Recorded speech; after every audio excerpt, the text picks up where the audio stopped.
Welcome to the chapter Motion and Time. This slide presents the overview of the chapter. Learning objectives. By the end of this chapter, you will be able to Define the terms rest and motion. Differentiate between slow and fast motion. Explain the methods to measure time. Measure the speed of an object. Identify the units of time and speed. Compare the speed of two objects. Introduction. Before entering into the chapter, follow the instructions shown on the screen. Click each tab to know more.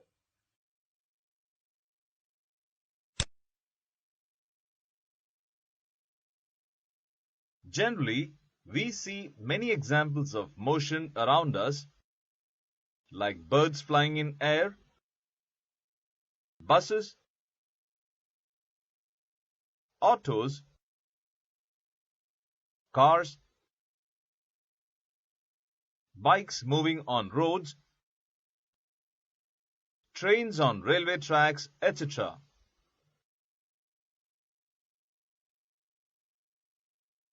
Similarly, the objects like trees, buildings, electric poles, etc. appear as if they are in motion when we observe them from a moving bus,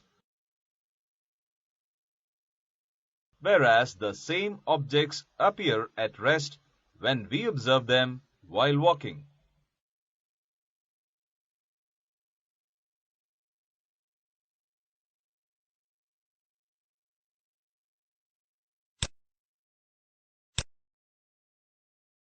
Answer the following questions. How do we decide which object is moving and which one is at rest? Are these trees, buildings, electric poles, etc. really in motion or at rest?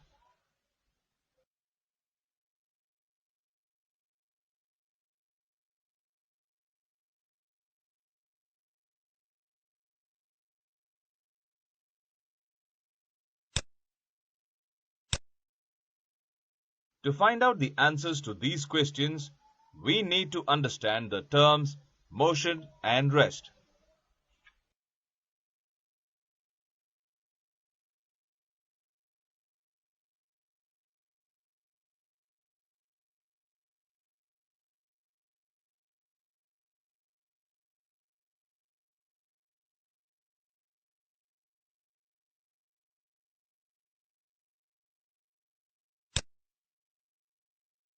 To understand the idea of motion and rest, take up the following activity. Observe the conversation between two boys standing beside the road. Hey, I got a small doubt. What is the state of motion of the tree? It is at rest. What is the state of motion of the bicycle? It is moving. What is the state of motion of the boys on the bicycle? They are also moving along with the bicycle. How do we decide that the bicycle and the boys sitting on it are moving? With respect to their surroundings, the position of the bicycle and the boys are changing with time. So, we can say that they are in motion. Now, observe the conversation between the boys on the bicycle. What is the state of motion of both those boys standing beside the road? They are in motion. What about the state of motion of the tree? It is also in motion. What is my state of motion then? You are at rest. What is the state of motion of the bicycle we are riding? It is in motion. From the discussions, a body may be at rest with respect to one set of surroundings and at the same time be in motion with respect to another set of surroundings. Thus, motion is relative to the observer. Definition of motion. An object is said to be in motion if it changes its position with respect to its surroundings in a given time. Definition of rest. An object is said to be at rest if there is no change in its position with respect to its surroundings in a given time. Let us know about the uniform and non-uniform motion. For example, a moving vehicle, assume it as car A, covers a distance of 150 meters in the first 10 seconds, 150 meters more in the next 10 seconds, 150 meters in the third 10 seconds, and 150 meters in the next 10 seconds. In this case, the moving vehicle, that is car A, covers 150 meters in each 10 seconds. As the object covers equal distances in equal intervals of time, it is said to be in uniform motion. Similarly, a moving vehicle, assume it as car B, covers a distance of 50 meters in the first 10 seconds, 90 meters more in the next 10 seconds, 180 meters in the third 10 seconds, and 230 meters in the fourth 10 seconds. In this case, the moving vehicle, that is car B, covers unequal distances in each 10 seconds. As the object covers unequal distances in equal intervals of time, it is said to be in non-uniform motion. Now, we are going to study the slow and fast motion. We observe many objects in motion in our daily life. In some cases, objects move slowly, and in other cases, they move fast. If vehicles are moving on a road in the same direction, we can easily tell which one of them is moving faster than the other, whereas in different directions, we cannot decide easily. But we can decide whether the motion of an object, vehicles, is slow or fast based on the distance moved by the objects in a given interval of time. Thus, we can conclude that the distance traveled by an object in a given interval of time can help us to decide which one is faster and which one is slower. Therefore, an object that covers less distance in a given time is said to be in slow motion, whereas an object that covers more distance in a given time is said to be in fast motion. Let us observe the given scenario based on the time. Hi uncle, could you please tell me what the time is? I forgot to put on my watch today. Hi, my dear child. Now the time is 8:20 a.m. Oh, it's 8:20. I have to go to school quickly. I should reach the school on time.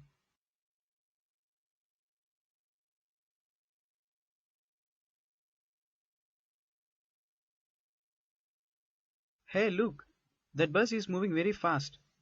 Why is this bus so slow?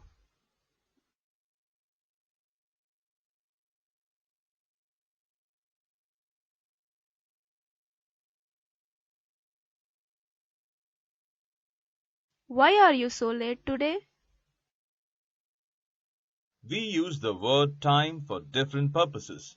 In some situations, without using the word time, we express the duration of time like so late, so quickly, etc.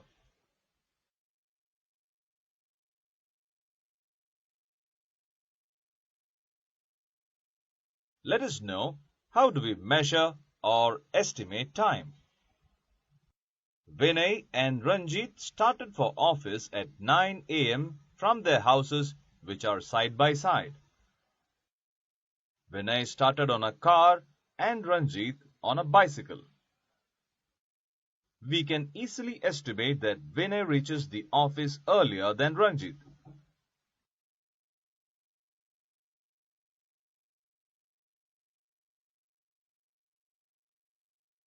But to answer the question of how early Vinay reached, we need to measure the time taken by both Vinay and Ranjit and find the difference of time between both the cases.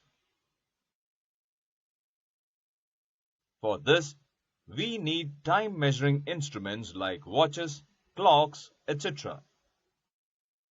Because at present, time is measured by modern and advanced instruments like electronic clocks, digital clocks, quartz clocks, etc.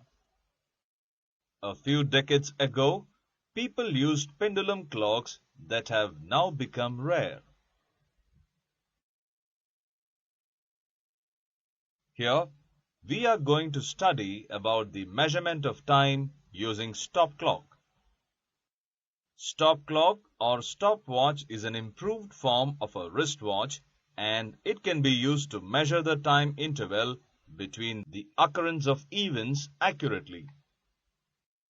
It can be started and stopped by pressing a button and measures time up to 1/10 of a second. We might have seen stop clocks in the laboratory to measure the short intervals of time, like time taken for completion of chemical reaction or time taken by the pendulum for one oscillation, etc.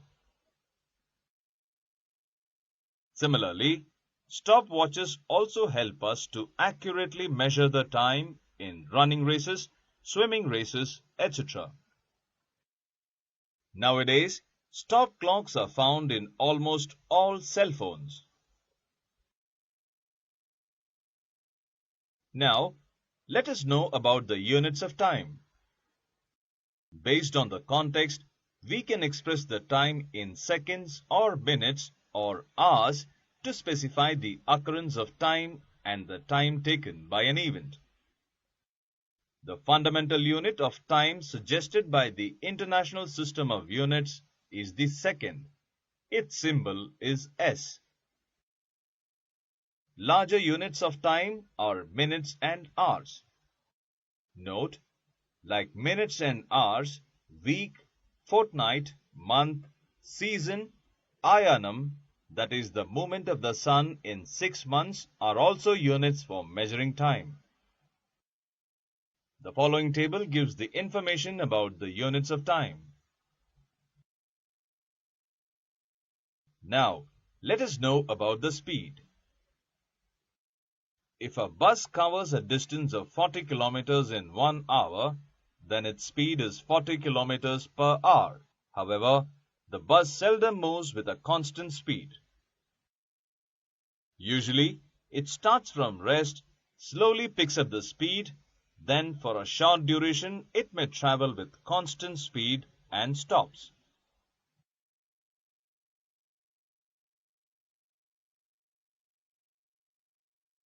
When speed is not constant, we express the speed of the object as average speed.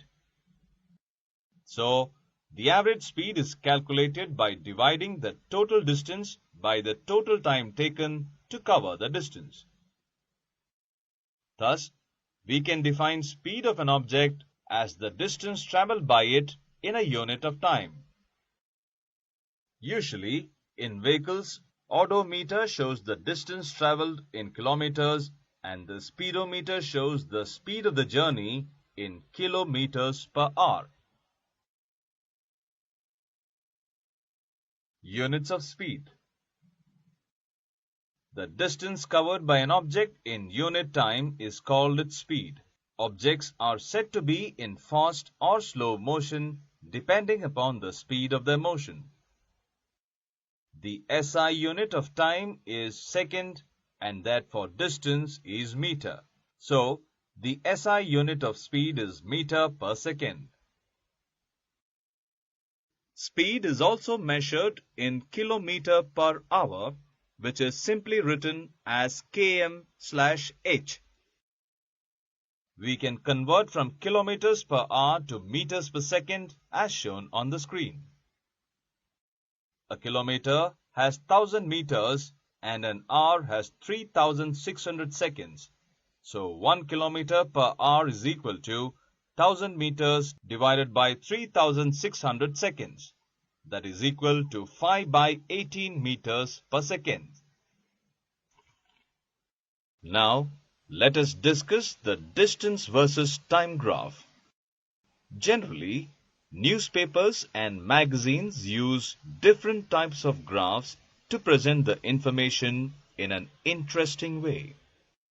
They often use bar graph, pie charts, and line graphs, which provide greater details of the information and make the information more interesting.